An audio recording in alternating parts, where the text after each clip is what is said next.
الحمد للہ وکفا والصلاة والسلام علی عباده الذین اصطفا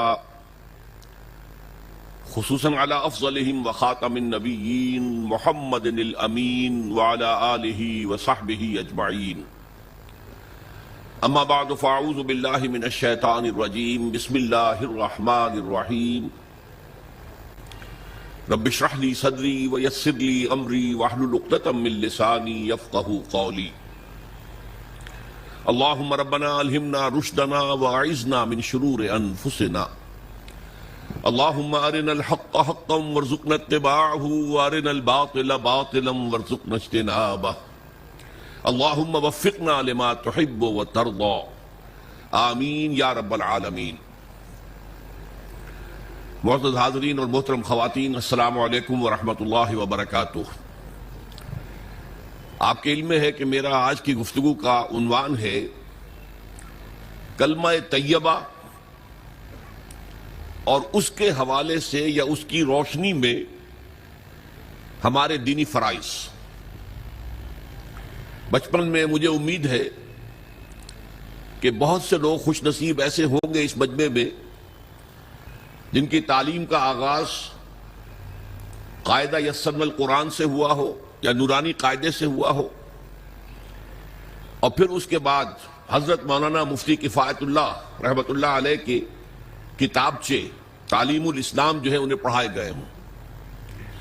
ظاہر بات ہے کہ آج کل وہ رواج ختم ہو چکا ہے. آج کا ہمارا دور مادہ پرستی کا ہے. ہماری تعلیم میں بھی آپ کو معلوم ہے کہ کنڈر گارٹن جو ہے اس سے بات شروع ہوتی ہے، اور ممی اور پاپا یہ الفاظ جو ہیں وہ بچوں کو سکھائے جاتے ہیں. اللہ اور اس کے رسول کا نام عام طور پر نہیں پڑھایا جا رہا. لیکن یاد ہوگا آپ کو کہ اس سلسلے میں سب سے پہلے ایمان مفصل، ایمان مجمل یاد کرائے جاتے تھے. ایمان کیا کیا ہے. پھر 6 کلمے پڑھائے جاتے تھے. یہ 6 کلمے یوں سمجھیے کہ اسلام کی تعلیمات کا لب لباب اور خلاصہ ہے. ان میں سے پہلے 2 کلمے کیا ہیں جو اہم ترین ہیں؟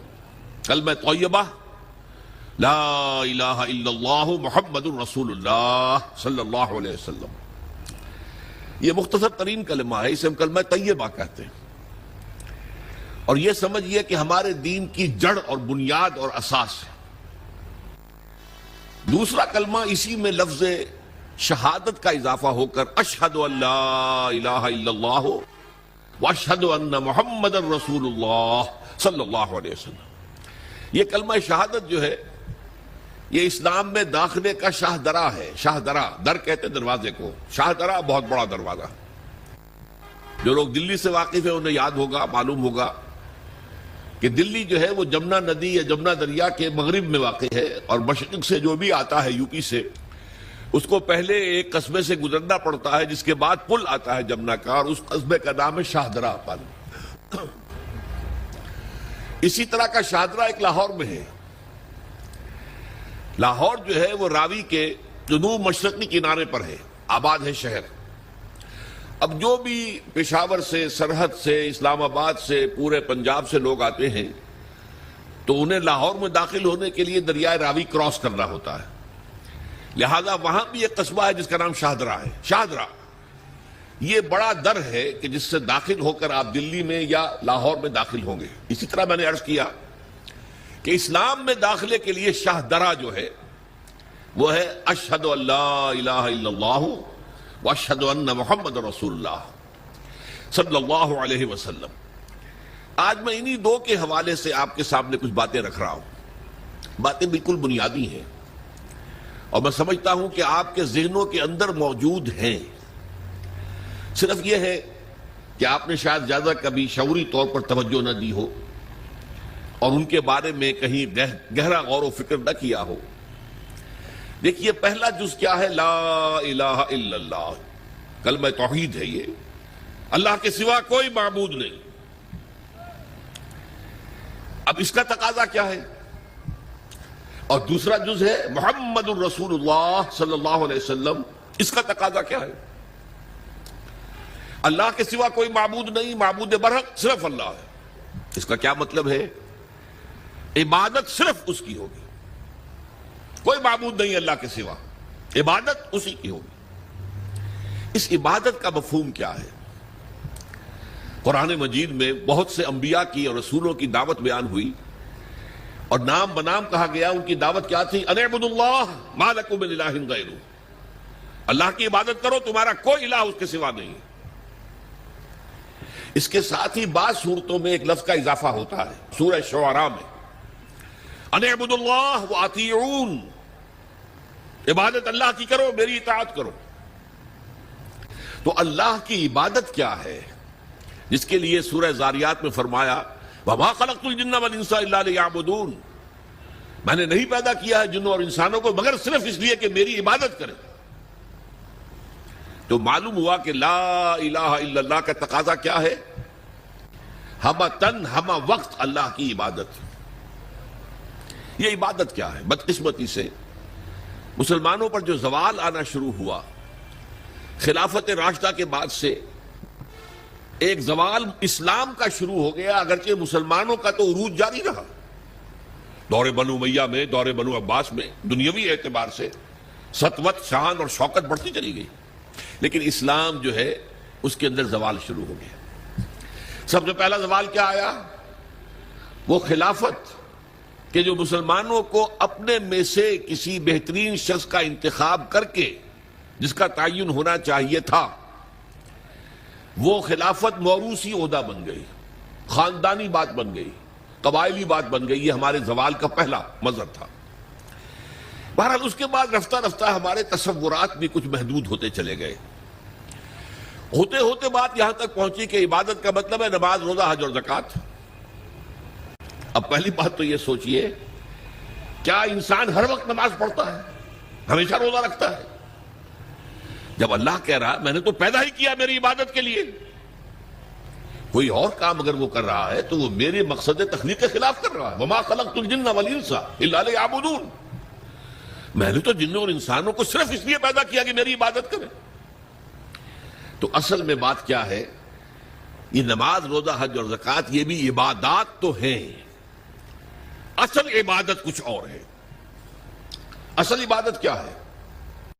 عبد کہتے ہیں غلام کو۔ غلام پچھلے زمانے کا تصور کیجئے، یہ ایسا نہیں تھا جیسے آپ کسی کو ملازم رکھ لیں۔ آج امپلائر امپلائی ریلیشن شپ یہ اور ہے۔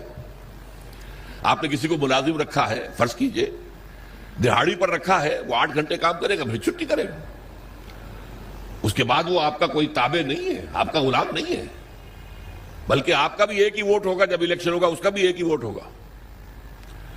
تو اصل میں غلام جو ہوتا تھا وہ ہمہ وقت، ہمہ تن، ہمہ جہت، ہمہ وجوہ بندگی کرتا تھا، اطاعت کرتا تھا۔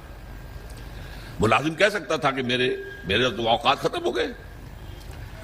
آپ نے کسی کو رکھا خانسامہ کی حیثیت سے، اور فرض کیجئے ابھی فلش سسٹم نہیں آیا تھا تو بیت الخلاء جو ہے آپ جس طرح کے ہوتے تھے سب کو یاد ہے، کسی دن بھنگن نہیں آئی، میں تو خانسامہ ہوں، میں آپ کو کھانا پکا کر دینے کا پابند ہوں، میں یہ آپ کا بیت الخلاء صاف کرنے کا تو پابند نہیں ہوں۔ کہے گا کہ نہیں کہے گا؟ لیکن غلام نہیں کہہ سکتا۔ غلام تو ملکیت ہے، وہ 24 گھنٹے کا مطیع ہے، جو کام کہا جائے کرنے پر مجبور ہے، انکار نہیں کر سکتا۔ اور آپ کو معلوم ہو ایک اور بات ہونی چاہیے کہ غلام تو خود مملوک ہوتا ہے، اس کی ملکیت کوئی نہیں ہوتی۔ آقا نے کوئی اگر کوٹھڑی دے دی ہے کہ تم رات کو اس میں سو جایا کرو تو کیا وہ اس کوٹھڑی کا مالک ہو گیا؟ آقا نے کوئی چارپائی دے دی ہے اس پر سویا کرو تو کیا چارپائی کا مالک ہو گیا؟ نہیں، قطعاً نہیں، خود مملوک ہے۔ اور پچھلے زمانے میں غلاموں کا معاملہ کیا تھا؟ آقا جب چاہے ذبح کر دے، قتل کر دے، کوئی مقدمہ نہیں بنے گا، نہ 302 کا نہ 304 کا۔ کیوں؟ جیسے آپ کی بکری آپ کی ملکیت تھی، آپ نے ذبح کیا، گوشت کھا لیا، کوئی پوچھ سکتا ہے آپ سے؟ میری بکری تھی بھائی، میں نے ذبح کیا، Who are you to ask me؟ اسی طرح غلام میری ملکیت ہے، میں نے قتل کر دیا، میں نے اپنا نقصان کیا ہے نا۔ میں اس غلام کو فروخت کرتا تو کچھ پیسے مل جاتے مجھے، لیکن اختیار میرا ہے، میں نے اسے قتل کر دیا۔ اس معنی میں اللہ کا غلام بن جانا، اللہ کا بندہ بن جانا، یہ بندہ جو ہے یہ فارسی کا لفظ ہے، عبد عربی کا لفظ ہے۔ عبد سے عبادت بنا، بندے سے بندگی بنا۔ چنانچہ شیخ سعدی کا شعر ہے مشہور، جو مسجدوں میں پہلے لکھا جایا کرتا تھا. آج کل تو ہمارا نئی قسم کی مسجدوں کے ڈیزائن بنتے ہیں نا. پچھلے زمانے میں کیا ہوتا تھا؟ اس در کے اوپر چوکٹا بنا ہوا ہے، روز محشر کے جانگ اداس بود اولی پرسش نماز بود. وہ قیامت کا دن جو بہت سخت ہے، پہلا حساب نماز کا ہوگا. اور یہ شعر میں لکھا ہوتا تھا، زندگی آمد برائے بندگی، زندگی بے بندگی شرمندگی. یہ زندگی ہمیں ملی ہی بندگی کے لیے ہے. وَمَا خَلَقْتُ الْجِنَّ وَالْإِنسَ إِلَّا لِيَعْبُدُونِ. تو اگر ہم بندگی نہیں کرتے اللہ کی تو شرمندگی ہی شرمندگی ہے. گویا کہ ہم اپنے مقصد تخلیق کو تو پورا نہیں کر رہے. آپ نے قلم بنایا تھا لکھنے کے لیے، لکھتا نہیں ہے تو اٹھا کے پھینک دیں گے، آپ اس کو کوڑے میں ڈالیں گے. لہذا انسان کی تخلیق اور جنوں کی تخلیق بندگی کے لیے ہوئی. زندگی آمد برائے بندگی، زندگی بے بندگی شرمندگی. یہ ہما وقت، ہما تن، ہما وجوہ، ہما جہد اللہ کی اطاعت. یہ ہے عبادت. اس عبادت کے لیے عبادات ہمیں دی گئی ہیں. جیسے یہ اگر کھڑا ہوا ہے شامیانہ تو آپ نے دیکھا یہ جو بانس کھڑے ہوئے ہیں، یہ عبادت جو ہے اس کی چھت سمجھ لیجئے 4 ستونوں پر کھڑی ہے. نماز، روزہ، حج، زکات. نماز کس لیے؟ تاکہ 5 مرتبہ تازہ کر لو اللہ سے عہد بندگی، ایاک نعبد و ایاک نستعین. کہیں بھول مت جانا. صبح ہوئی ہے، پہلے اپنا اللہ سے بندگی کا عہد تازہ کر لو، پھر دکان پہ جانا، پھر دفتر میں جانا، اور پھر دوپہر میں پھر نکلو، پھر تازہ کرو. وہ آپ کا لنچ آور ہوگا لیکن اس میں اللہ کو پہلے یاد کرو. پھر جب بہت زیادہ ایکٹیویٹی کا ٹائم ہوتا ہے شام کا، پھر یاد کرو اللہ کو عصر کے وقت، پھر مغرب کے وقت، پھر رات کو عشاء. 5 دفعہ یاد کرو اقم الصلاۃ لذکری، کہ تمہیں یہ بات یاد رہے کہ ہم اللہ کے بندے ہیں اور ہمارا کام بندگی ہے. ہما تن، ہما وجوہ، ہما وقت اللہ کی عبادت. روزہ کیوں دیا؟ تاکہ نفس کے اندر جو شیطنت ہے، ان النفس لامارۃ بالسوء، اس نفس کو کنٹرول کرنے کی عادت ہو جائے.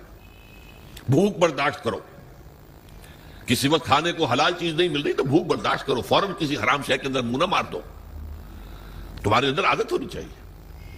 پیاس شدید لگی ہوئی ہے تو اگر کوئی صحیح مشروب نہیں ہے تو ایسا نہ کرو کہ اب کیا کریں، یہاں پر تو سوائے جو شراب کا کچھ ملتا ہی نہیں تو لو شراب ہی پیتے ہیں. اس کے لیے مشق کرانے کے لیے 30 دن صبح سے شام تک جائز مشروب بھی نہ پیو، جائز کھانا بھی نہ کھاؤ، تاکہ تمہارے اندر صلاحیت پیدا ہو جائے کہ باقی 11 مہینوں میں ناجائز سے تو بچو. یہ ہے عبادت کے ساتھ ان عبادات کا تعلق. ایک بڑی ہمارے اندر جو ہے نفس کی خواہش، دولت پرستی، اس کو نکالنے کے لیے صدقہ، خیرات، انفاق، خرچ کرو خرچ کرو خرچ کرو، تاکہ یہ دولت کی محبت دل میں سے کھرچی جائے. اور یہ تینوں حکمتیں جمع کرنی ہیں حج کے اندر. حج میں احرام کے اندر پابندیاں ہوتی ہیں، وہ روزے کے مشابہ ہیں. بڑی رقم خرچ ہوتی ہے، یہ زکوٰۃ و صدقات کے مشابہ ہو گئی. اس میں تلبیہ ہوتا ہے، لبیک اللہم لبیک لبیک لا شریک لک لبیک ان الحمد والنعمت لک والملک لا شریک لک. یہ اللہ کا ذکر ہو رہا ہے.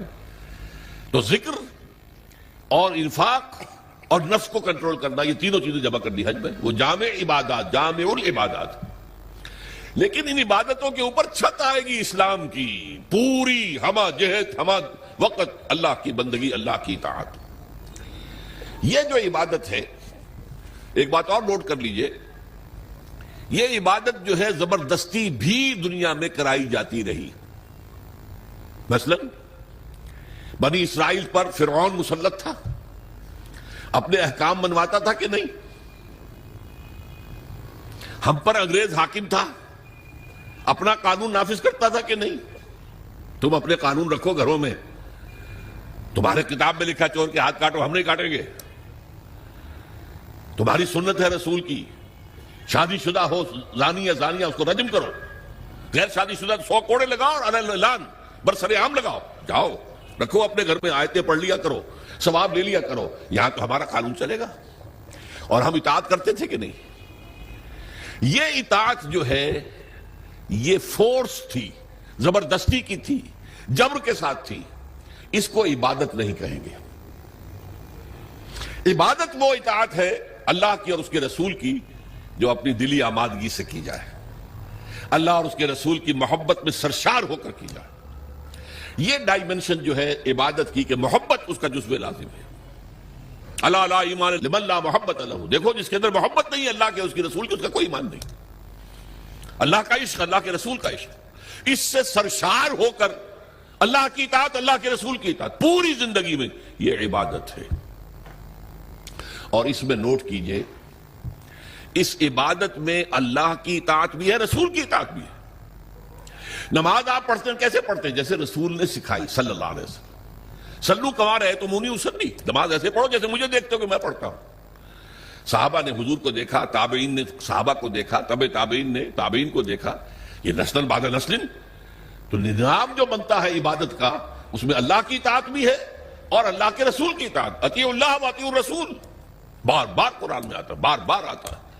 اور میں نے آپ کو بتایا کہ بہت سے رسولوں کی دعوت تو آئی ان اعبدوا اللہ ما لکم من الہ غیرہ، لیکن اسی کو دوسری جگہ پر بیان کیا گیا ان اعبدوا اللہ واطیعون، اللہ کی عبادت کرو اور میری اطاعت کرو۔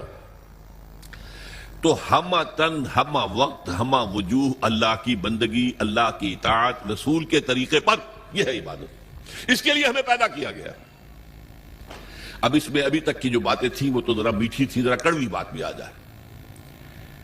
اگر جزوی اطاعت ہوگی تو وہ اللہ کے ہاں قبول نہیں ہے، وہ منہ پر دے ماری جاتی ہے۔ آپ کہیں نماز کا حکم اللہ نے دیا ہے، یہ میں پڑھتا ہوں اور اسی طرح پڑھتا ہوں جیسے کہ حضور پڑھتے تھے، ٹھیک ہے بھائی، لیکن اللہ نے سود کو حرام کیا ہے، بھائی یہ تو مجبوری ہے میری، میں کیا کروں، اس کے بغیر تو کاروبار چلتا نہیں۔ یہ معاملہ اب بہت مخدوش ہو گیا۔ اللہ کے بعض احکام کو ماننا اور بعض کو پاؤں تلے رون دینا، اس پر جو غضب اللہ تعالیٰ کا، اس کو سمجھ لیجئے۔ سورہ بقرہ کی آیت نمبر 85، افتؤمنون ببعض الکتاب وتکفرون ببعض، کیا تم ہماری کتاب اور ہماری شریعت اور ہمارے قانون اور ہمارے احکام کے ایک حصے کو مانتے اور ایک دوسرے کو نہیں مانتے؟ فما جزاء من یفعل ذلک منکم، تو کوئی سزا نہیں ہے اس کی جو یہ طرز عمل اختیار کریں گے۔ اللہ کی اطاعت جزوی، یہ مانیں گے یہ نہیں مان سکتے، یہ کریں گے یہ نہیں کر سکتے۔ فما جزاء من یفعل ذلک منکم الا خزی فی الحیاۃ الدنیا، اس کی سزا اس کے سوا کچھ نہیں کہ دنیا کی زندگی میں تو ذلیل اور خوار اور رسوا کر دیے جائیں۔ وَيَوْمَ الْقِيَامَةِ يُرَدُّونَ فِي أَشَدِّ الْعَذَابِ، يُرَدُّونَ إِلَىٰ أَشَدِّ الْعَذَابِ، اور قیامت کے دن شدید ترین عذاب میں جھونک دیے جائیں۔ دیکھیے یہ میرا قول نہیں، میں تو اللہ کی بات بتا رہا ہوں۔ پہلا حصہ آج پوری دنیا میں ہمیں نظر آ رہا ہے، ہم ذلیل و خوار ہیں۔ شاعر کہتے رہے ہیں آج کیوں ذلیل کے کل تک نہ تھی پسند، گستاخی فرشتہ ہماری جناب میں۔ دنیا میں ہر مسلمان جو ہے، ہر انسان چوتھا یا پانچواں انسان مسلمان ہے۔ 1/4 آف ورلڈ پاپولیشن اور 1/5 ایٹ لیسٹ، لیکن مسلمانوں کے لیے عزت کہیں نہیں ہے، ذلت۔ دنیا کے معاملات میں ہم سے کوئی رائے نہیں دیتا۔ کسنوی پرست کے بھیا کشتی، تم کون ہو؟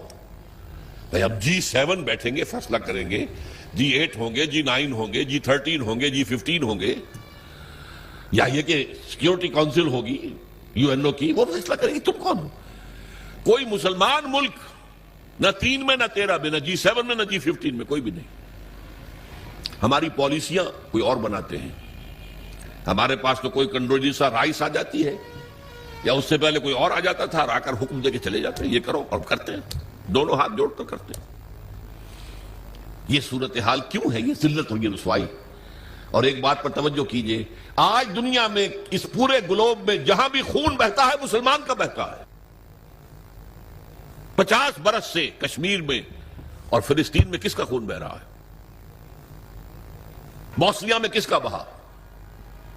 کوسوو میں کس کا بہا؟ مقدونیہ میں کس کا بہا؟ چچنیا میں کس کا خون بہ رہا ہے؟ فلپائنز میں کس کا خون بہ رہا ہے؟ تھائی لینڈ میں اب شروع ہو گیا ہے۔ ایک صوبے میں مسلمان اکثریت میں ہیں، وہ چاہتے ہیں کہ ہمیں علیحدہ ملک دیا جائے، ان کے اوپر گولیاں برس رہی ہیں، مارا جا رہا ہے ان کو۔ اس سے پہلے صومالیہ میں کس کا خون بہا تھا؟ نوٹ کر لیجئے، آج اس کرۂ ارضی پر خون جہاں بہ رہا ہے وہ مسلمان کا۔ افغانستان میں لاکھوں مار دیے، اور آپ کو معلوم ہے کہ عراق کے اندر کتنے لاکھ مار دیے گئے کچھ اندازہ ہی نہیں، اور ابھی تک معاملہ چل رہا ہے۔ یہ ذلت و رسوائی کیوں ہے؟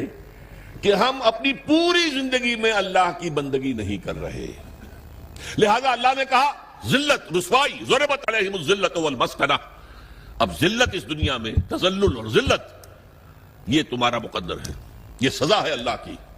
بش کا باپ کچھ نہیں کر سکتا، شیرون کا باپ کچھ نہیں کر سکتا جب تک کہ اذن رب نہ ہو، پتہ نہیں ہل سکتا جب تک کہ اذن رب نہ ہو۔ کیوں ہو رہا ہے یہ اللہ کی سزا ہے۔ فما جزاء من يفعل ذلك منكم الا خزي في الحياة الدنيا ويوم القيامة يردون الى اشد العذاب۔ جو لوگ بھی یہ روش اختیار کریں کہ دین کا ایک حصہ قبول سر آنکھوں پر اور ایک حصہ پاؤں تلے، ان کی سزا اس کے سوا کچھ نہیں کہ دنیا کی زندگی میں ذلیل و خوار کر دیے جائے اور آخرت کی زندگی میں قیامت کے دن شدید ترین عذاب میں جھونک دیے جائے۔ یہ طرز عمل اللہ کو کافروں کے مقابلے میں، اگر مسلمان یہ طرز عمل کریں گے تو کافروں سے بدتر ہے اللہ کی نگاہ میں۔ وہ تو صرف صاحب کہتے ہیں ہم نہیں مانتے محمد کو صلی اللہ علیہ وسلم، ہم نہیں مانتے قرآن کو، نہیں مانتے۔ آپ کہتے ہیں ہم مانتے ہیں اور پھر اللہ کے احکام پر عمل نہیں کرتے۔ یہ چیز وہ ہے جو اللہ تعالیٰ کو کفر کے مقابلے میں زیادہ ناپسندیدہ ہے۔ یہی وجہ ہے قرآن میں کہا گیا منافقت جسے ہم کہتے ہیں، ان المنافقین فی الدرک الاسفل من النار، منافقین جو ہیں جہنم کے سب سے نچلے طبقے میں ہوں گے، کافروں سے بدتر ہوں گے، کافروں کے نیچے ہوں گے۔ کیوں کہتے وہ ہیں کہ ہم ایمان رکھتے ہیں اللہ پر، ہم ایمان رکھتے ہیں اللہ کے رسول پر، ہمیں عشق ہے اللہ کے رسول سے، دیکھو ہم نعتیں پڑھتے ہیں، دیکھو ہم حج کے لیے جاتے ہیں، دیکھو ہم عمرے کرتے ہیں، دیکھو رمضان میں کتنی چہل پہل ہمارے یہاں ہو جاتی ہے افطاری کے وقت، دیکھو مسجدیں بھری ہوتی ہیں تراویح میں، لیکن بھائی وہ اسلام کا قانون کہیں نافذ ہے؟ کہیں اسلامی احکام کی تنفیذ ہے؟ تمہاری یہ ادھوری اور جزوی عبادت اللہ کو قبول نہیں ہے۔ اللہ جو ہے بہت غیور ہے، جسے آپ کہتے ہیں نا پیکج ڈیل۔ پیکج ڈیل کیا ہوتا ہے؟ ٹیک اٹ اور لیو اٹ، ہمیں تمہاری کوئی ضرورت نہیں ہے، اللہ تو غنی ہے عن العالمین، ہمارا دین لینا ہے پورا لو ورنہ دفع ہو جاؤ۔ یا ایھا الذین آمنوا ادخلوا فی السلم کافہ، اہل ایمان اسلام میں داخل ہو پورے کے پورے سموچے۔ جزوی اسلام اسلام نہیں ہے، جزوی عبادت عبادت نہیں ہے، جزوی بندگی بندگی نہیں ہے، بلکہ ڈٹائی ہے، ڈٹائی اللہ کے ساتھ مذاق ہے۔ قرآن مجید میں آیا ہے نا کہ یہ لوگ جو ہیں یخادعون اللہ والذین آمنوا وما یخدعون الا انفسهم، یہ دھوکہ دینا چاہتے ہیں اللہ کو اور اہل ایمان کو، حالانکہ دھوکے اپنے آپ کو ڈالا ہوا۔ تو پہلی بات بڑی سخت ہو گئی، اسی لیے اقبال کہتا ہے چمی گویم مسلمانم بلرزم کہ دانم مشکلات لا الہ را۔ میں جب کہتا ہوں میں مسلمان ہوں تو مجھ پر لرزہ طاری ہوتا ہے، اس لیے کہ مجھے معلوم ہے لا الہ الا اللہ کہہ دینا آسان ہے، اس پر پورا اترنا بہت مشکل ہے۔ اللہ کی ہمہ تن، ہمہ وقت، ہمہ وجوہ، ہمہ جہت اطاعت، رسول کی اطاعت کے ذریعے سے، یہ عبادت ہے جس کے لیے کہ ہمیں پیدا کیا گیا۔ اب صورتحال اس وقت کیا ہے؟ ظاہر بات ہے کہ میں اور آپ یہاں پر اللہ کا شریعت نافذ ایک دم تو نہیں کر سکتے، لیکن ہماری عبادت جو ہے وہ تو ادھوری ہو گئی۔ ہم اس ملک کے فرد ہیں، ہم شہری ہیں، ہم ووٹ ڈالتے ہیں، ہم لوگوں کو چنتے ہیں، وہ جا کر جو ہے حکومتیں بناتے ہیں، لیکن حکومت وہ ہے جو اللہ کے احکام کو نافذ نہیں کر رہی، جس کو کہا گیا وَمَن لَّمْ يَحْكُم بِمَا أَنزَلَ اللَّهُ فَأُولَٰئِكَ هُمُ الْكَافِرُونَ، جو اللہ کی اتاری ہوئی شریعت کے مطابق فیصلے نہیں کرتے وہی تو کافر ہیں۔ تم نے کسے کافر سمجھا ہے؟ بتوں سے تجھ کو امید ہے، خدا سے نو امیدی، مجھے بتا تو صحیح اور کافری کیا ہے؟ کافری تو یہی ہے، وَمَن لَّمْ يَحْكُم بِمَا أَنزَلَ اللَّهُ فَأُولَٰئِكَ هُمُ الْفَاسِقُونَ وَمَن لَّمْ يَحْكُم بِمَا أَنزَلَ اللَّهُ فَأُولَٰئِكَ هُمُ الظَّالِمُونَ۔ یہ تین فتوے ہیں مفتی اعظم، اللہ سے بڑا مفتی تو کوئی نہیں، اور تین فتوے اس کے ہیں یہ جو اللہ کی اتاری ہوئی شریعت کے مطابق فیصلے نہیں کرتے وہی تو کافر ہیں، وہی تو مشرک ہیں، وہی تو فاسق ہیں، باغی۔ یہ سورہ مائدہ کے 7ویں رکوع کے اندر یہ تینوں فتوے موجود ہیں۔ اب کیا کریں؟ ہمارا پورا معاشی نظام سود پر مبنی، انٹرسٹ بیس کیپیٹلسٹک سسٹم، یہودیوں کا ایجاد کردہ نظام بینکنگ آج پوری دنیا میں ہے۔ اب ہم بھی اس کے اندر زیادہ سے زیادہ آپ یہی کر سکیں گے نا کہ براہ راست ملوث نہ ہوں، نہ آپ بینک سے قرضہ لیں سود پر، نہ بینک میں رقم رکھیں اور سود لینے کے لیے. یہ تو کر سکتے ہیں آپ. یہ بھی آپ نہیں کرتے تو آپ مجرم ہیں. لیکن یہ ہے کہ آپ اپنی معیشت سے سود کو خارج تو نہیں کر سکتے. حضور نے فرمایا ایک زمانہ آئے گا کہ لوگ اگر سود کھائیں گے نہیں تب بھی سود کا دخان، دھواں اور سود کا غبار، گردہ ان کے اندر جائے گا لازماً. کیوں؟ گندم کا ایک دانہ آپ کھاتے ہیں، اس کے لیے بیج خریدا گیا تھا سودی قرضے پہ، اس کے لیے فرٹیلائزر خریدے گئے سودی قرضے پہ، پیسٹی سائیڈ خریدے گئے سودی قرضے پر، اس کے لیے جو ٹریکٹر خریدا گیا سودی قرضے پر، فصل کاٹنے کے لیے ہارویسٹر لیا گیا سودی قرضے پر. تو ایک ایک دانے میں سود ہے. کیا کریں گے آپ؟ کھائیں گے، آپ کے اندر جائے گا. اور حضور نے دو الفاظ ایسے استعمال کیے، دخان یا غبار. کبھی کبھی آپ کو معلوم ہے کہ فضا میں ایک گردہ سا چھا جاتا ہے پوری فضا میں. اب آپ کیا کریں گے؟ سانس لینا بند کر دیں گے؟ سانس لیں گے تو مریں گے، بند کر دیں گے تو مریں گے.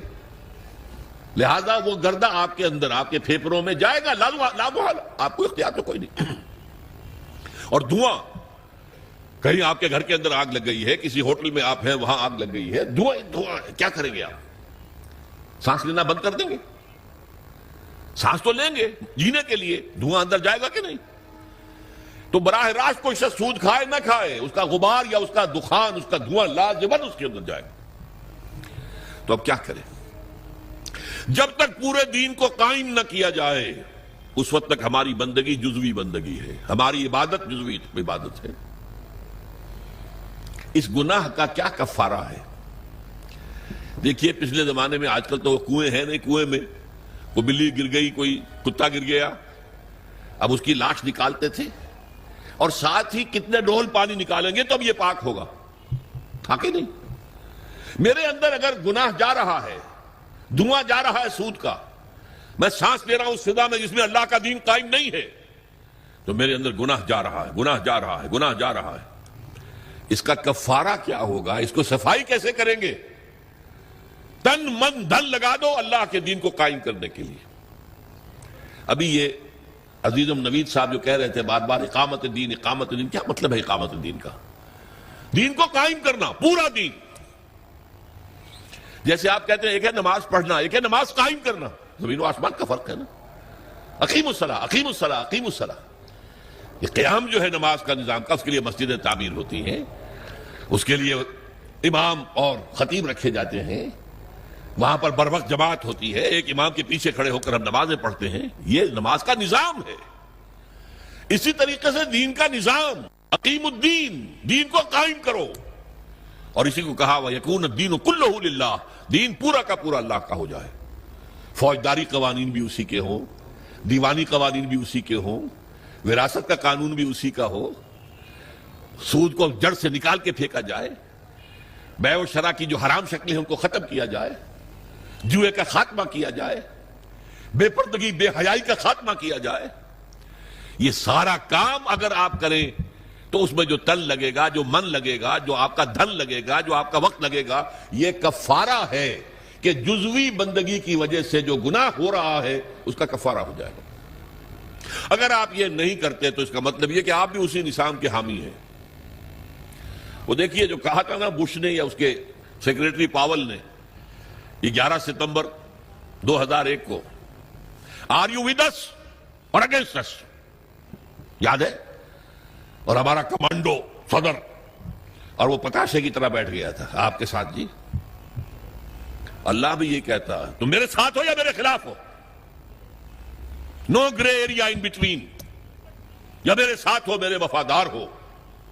تو جتنے دین پر عمل کر سکتے ہو اتنے پر تو کرو نا. نمبر 1، آخر سود سے غبار سے نہیں بچ سکتے، براہ راست تو سود سے بچو. نہ سود پہ رقم رکھ کر کھاؤ اور نہ سود پر رقم لے کر اپنا کاروبار بڑھاؤ، اپنی بلڈنگیں جو ہے اور اونچی کرو. نہیں، یہ تو کر سکتے ہو نا. پردہ تو اپنے گھر میں راج کر سکتے ہو کہ نہیں؟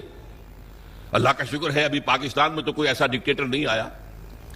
اگر کوئی زیادہ وقت مل گیا ہماری شامت اعمال سے اس شخص پرویز مشرف کو تو شاید وہ وقت بھی آ جائے کہ پردے پر پابندی کر دی جائے، کوئی عورت برقع نہیں پہنے گی. ہو چکا ہے. دنیا میں معظم ممالک میں ہوا. مصطفیٰ کمال پاشا جو آئیڈیل ہے اس کا, اس نے یہی تو کیا تھا. پردہ ختم, انگریزی لباس پہننا لازم, عربی میں نہیں اذان دے سکتے ہو نہ نماز پڑھ سکتے, ترکی زبان میں نماز پڑھو, ترکی زبان میں اذان. یہ سارا کمال اتا ترک نے کیا تھا, اور اس نے آتے ہی کہا تھا کہ میرا آئیڈیل وہ ہے. یہ تو اللہ کو معلوم ہے کل کیا ہونا ہے.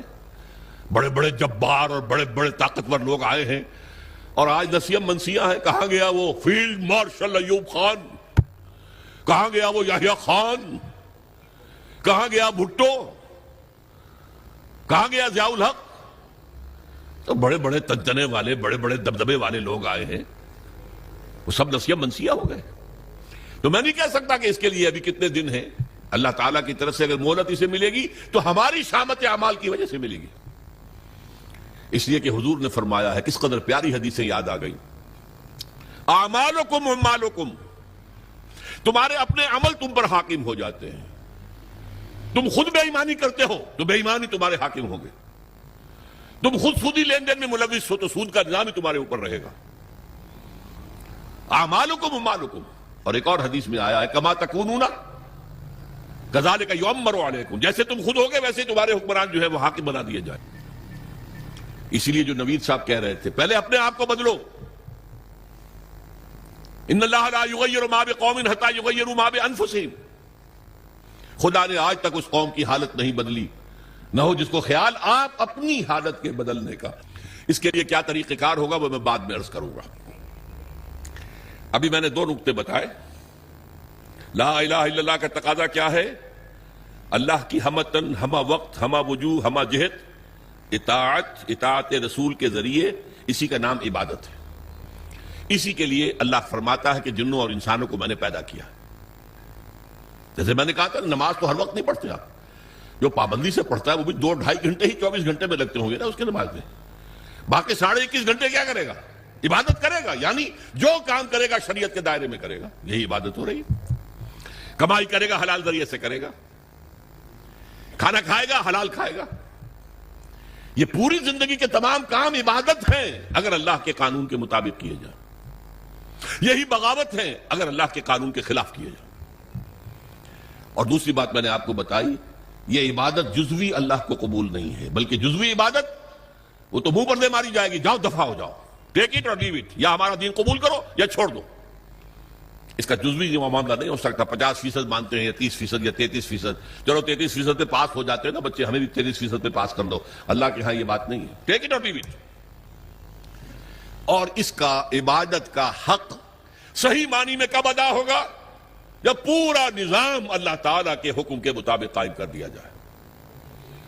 تعزیرات ہوں, سزائیں ہوں, اللہ کی شریعت کے مطابق ہوں. دولت کی تقسیم ہو معاشرے میں, اللہ کے قانون کے مطابق ہو. اللہ کا نظام پوری زندگی کے اوپر غالب ہو جائے. اس کی جد و جہد اگر آپ کریں گے, اس کی کوشش کریں گے, اس میں تن من دھن لگائیں گے, تو یہ اس گناہ کا کفارہ ہو جائے گا جو ایک باطل نظام کے تحت رہنے سے خود بخود ہمارے اندر جا رہا ہے. گناہ جا رہا ہے, سود جا رہا ہے, ہر سانس کے ساتھ کفر جا رہا ہے ہمارے اندر. وَمَن لَّمْ يَحْكُم بِمَا أَنزَلَ اللَّهُ فَأُولَٰئِكَ هُمُ الْكَافِرُونَ. تو یہ 2 باتیں واضح ہو گئیں. لا الہ الا اللہ کا تقاضا کیا ہے, اور اس کی تکمیل کب ہوتی ہے؟ جبکہ پورا نظام زندگی اللہ کے قانون کے مطابق قائم ہو جائے. اب آئیے محمد الرسول اللہ صلی اللہ علیہ وسلم, اس کا تقاضا کیا ہے؟ دیکھیے, پہلی تو بات ہے اطاعت. رسول کی بھی اطاعت ہوگی, اطیعوا اللہ و اطیعوا الرسول, اطاعت کرو اللہ کی, اللہ کے رسول کی. لیکن اس کو میں نے شامل کر دیا عبادت کے اندر. اللہ کی اطاعت رسول کی اطاعت کے ذریعے سے ہوگی, تو اس کو بریکٹ کر دیا میں نے. اللہ کی اطاعت, رسول کی اطاعت, یہ مل کر عبادت بن گئے. دوسرا اصل تقاضا کیا ہے بحیثیت امت, یہ سمجھ لیجئے آپ. رسول کس لیے بھیجے جاتے تھے؟ لوگوں کے سامنے اللہ کی دین کو پیش کرنا, دعوت دینا, تبلیغ کرنا, اور کوشش کرنا کہ اللہ کا دین قائم ہو جائے. اس لیے آتے تھے نا. اب حضور پر رسالت اور نبوت ختم, انسان تو ختم نہیں ہو گئے. ان کو یہ دعوت کون دے گا؟ اب یہ ہے رسول کے امتی ہونے کی حیثیت سے ہمارا فرض. قرآن مجید میں اس کے لیے کہا گیا ہے، اصطلاح ہے شہادت علی الناس، لوگوں پر حجت قائم کر دینا، تاکہ قیامت میں لوگ یہ نہ کہہ سکیں کہ اللہ ہمیں تو تیرا دین کسی نے پہنچایا ہی نہیں، ہم سے حساب کتاب کائے گا۔ میری بات سمجھ لیجئے، اگر کوئی دین پہنچا دے، اس کا حق ادا کر دے، اب ان کے پاس کوئی عذر نہیں ہوگا۔ اسی لیے فرمایا سورہ نساء میں رسلا مبشرین ومنذرین لئلا یکون للناس علی اللہ حجۃ بعد الرسل وکان اللہ عزیزا حکیما، ہم نے اپنے رسولوں کو بھیجا بشارت دینے والے بنا کر۔ اللہ کی عبادت کرو گے تو بشارت ہے، راح و ریحان و جنت نعیم، اللہ تعالیٰ تمہیں اپنی جنتوں میں داخل کرے گا۔ اللہ کی عبادت سے سرکشی کرو گے تو پھر جہنم ہے، فماواہ جہنم وساءت مصیرا، اس کا ٹھکانہ جہنم ہے۔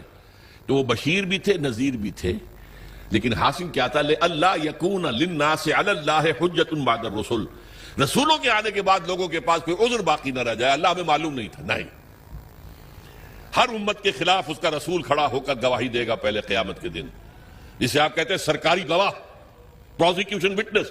اے اللہ تیرا جس پیغام آیا تھا میرے پاس، میں نے انہیں پہنچا دیا تھا، اب اگر انہوں نے عمل نہیں کیا تو یہ ذمہ دار ہے۔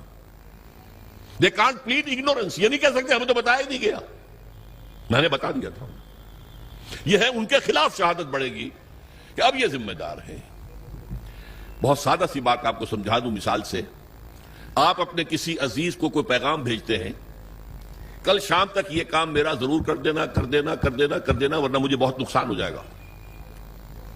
کسی آپ نے ایلچی کے ہاتھوں، پیغام بر کے ہاتھوں یہ پیغام بھیجا، وہ کام نہیں ہوا، آپ کا نقصان ہو گیا۔ اب آپ غصے میں بھرے ہوئے اپنے اس عزیز کے پاس گئے، میں نے تمہیں یہ پیغام بھیجا تھا، تم نے یہ کام نہیں کیا، میرے نقصان کا ذمہ دار کون ہے؟ تم ہو۔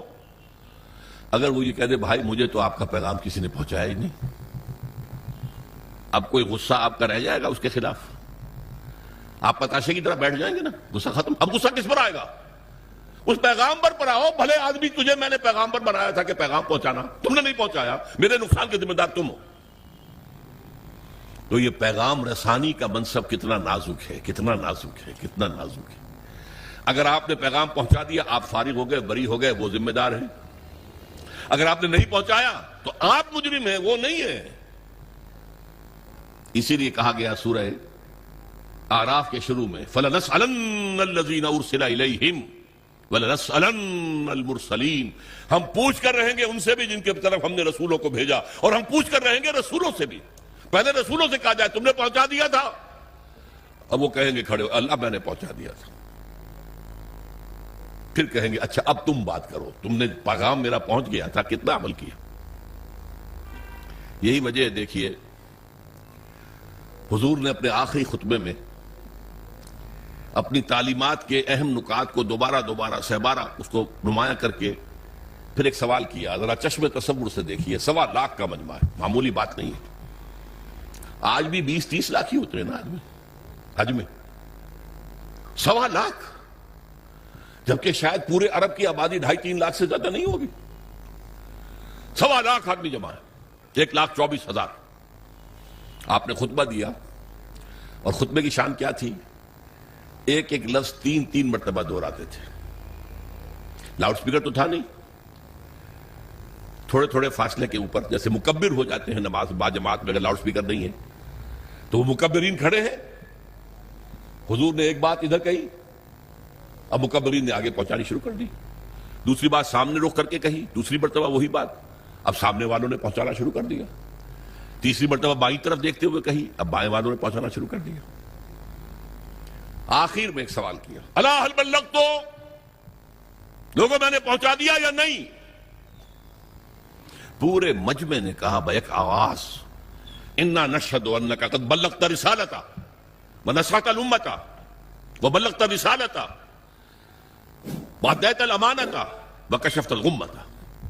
اے نبی ہم گواہ ہیں، آپ نے حق تبلیغ ادا کر دیا، حق رسالت ادا کر دیا، ہماری خیر خواہی کا حق ادا کر دیا، اور کفر کے اور ضلالت کے پردے چاک کر دیے۔ 3 دفعہ کہا الا هل بلغت، اور جواب آیا انا نشهد انک قد بلغت رسالۃ وادیت الامانۃ ونصحت الامۃ وکشفت الغمۃ۔ پھر آپ نے انگلی اٹھائی آسمان کی طرف، انگشت شہادت، اور پھر لوگوں کی طرف، اللہم اشہد اللہم اشہد اللہم اشہد، اے اللہ تو بھی گواہ رہے۔ وہ بوجھ جو میرے کندھے پر آیا تھا، جس کے لیے سورہ مزمل میں کیا کہا گیا تھا، انا سنلقی علیک قولا ثقیلا، اے نبی بڑی بھاری بات آپ پر ڈالنے والے ہیں ہم۔ اس کفر اور شرک کے گڑھ کے اندر توحید کی دعوت دینا کوئی آسان کام تھا؟ اسلام کا پیغام پہنچانا کوئی آسان کام تھا؟ شروع میں تو کہا گیا پاگل ہو گئے، مجنون ہے، معاذ اللہ ثم معاذ اللہ، شاعر ہیں، ساحر ہیں، مسحور ہیں، کذاب ہیں، نعوذ باللہ من ذالک، نقل کفر کفر نہ باشد۔ اس کے بعد آپ کو معلوم ہے صحابہ کو مارا گیا، پیٹا گیا، سب کچھ جھیلا کہ نہیں؟ خود 3 برس حضور جو ہیں وہ محصور رہے شیب بنی ہاشم میں۔ یہ جیل ایسی تھی جس میں کھانے کو کچھ نہیں تھا، آپ کی جیلوں میں تو راشن تو ملتا ہے۔ بہرحال یہ ساری سختیاں جھیل کر حضور نے دین کو غالب کر دیا، یہ کام کیا۔ لیکن اس وقت آپ نے کیا فرمایا؟ اپنی بات 3 دفعہ کہہ کر الا هل بلغت انا نشهد انك قد بلغت الرسالة واديت الامانة ونصحت الامة وكشفت الغمة، پھر کہا فليبلغ الشاهد الغائب، اب تمہارے ذمے ہے جو یہاں ہے وہ پہنچائیں پورے چہار دانگے عالم تک اس پیغام، اس لیے کہ میں صرف تمہارے لیے رسول بن کر نہیں آیا تھا۔ وما ارسلناک الا کافۃ للناس بشیرا ونذیرا، اے نبی ہم نے نہیں بھیجا ہے آپ کو مگر پوری نوع انسانی کے لیے بشیر اور نذیر بنا کر۔ آپ واحد رسول ہیں اللہ کے، واحد۔ ویسے کہا جاتا 313 رسول آئے ہیں، قرآن مجید میں جن کا ذکر ہے وہ تو 28-29 ہیں انبیاء اور رسول، لیکن یہ کہ کہا جاتا ہے نبی تو آئے ہیں 1.25 لاکھ، جتنے کہ حجۃ الوداع میں موجود تھے صحابہ، اور رسول آئے ہیں 313 جتنے کہ بدر کے میدان میں مجاہد موجود تھے۔ بہرحال حضور نے فرمایا میں تو پوری دنیا کے لیے رسول بنا کر بھیجا گیا، میں نے تمہیں پہنچا دیا، تم پہنچاؤ آگے، تاکہ میں تمہارے خلاف گواہ بنوں گا قیامت کے دن۔ اے اللہ میں نے انہیں پہنچا دیا تھا، now they are responsible, they are accountable, اور تمہیں یہی گواہی دینی ہوگی، اے اللہ تیرے رسول نے جو ہمیں پیغام پہنچایا تھا آپ نے پوری دنیا میں پھیلا دیا۔ اس مضمون کے لیے لفظ شہادت آتا ہے قرآن میں، اس لیے کہ شہادت کا لفظ جو ہے وہ رسالت کی اصطلاح کے طور پر ہے۔ یا ایھا النبی انا ارسلناک شاہدا وبشیرا ونذیرا وداعیا الی اللہ باذنہ وسراجا منیرا۔ سورہ مزمل میں فرمایا انا ارسلنا الیکم رسولا شاہدا علیکم کما ارسلنا الی فرعون رسولا، تو اے محمد آپ شاہد ہیں ان پر، دنیا میں آپ گواہی دیں گے اسلام کی اپنے قول سے، اپنے عمل سے، قیامت میں آپ کھڑے ہو کر اللہ کی بارگاہ میں عدالت اخروی میں آپ پروزیکیوشن وٹنس کی حیثیت سے ہوں گے، آپ کہیں گے اے اللہ میں نے انہیں بات پہنچا دی تھی، اب یہ جواب دے ہیں، they are responsible, they are accountable. یہ فرض ہے امتی ہونے کی حیثیت سے جو ہم پر عائد ہوتا ہے۔ دیکھیے میں نے یہاں لفظ سنت کا استعمال نہیں کیا ہے، عام طور پر سنت کو ہم سمجھتے ہیں عبادات کے ضمن میں، وضو میں سنتیں کتنی ہیں، فرض کتنے ہیں، اور ہر رکعت میں فرائض کیا کیا ہیں، وغیرہ وغیرہ۔ اصل میں اتباع ہے وہ لفظ جس کے بارے میں قرآن میں فرمایا گیا کہ قل ان کنتم تحبون اللہ فاتبعونی یحببکم اللہ، اے نبی ان سے کہہ دیجئے اگر تم اللہ سے محبت کرتے ہو تو میرا اتباع کرو، اللہ تم سے محبت کرے گا۔ یہ اتباع کسے کہتے ہیں؟ پیروی کرنا، پیچھے پیچھے چلنا، اتباع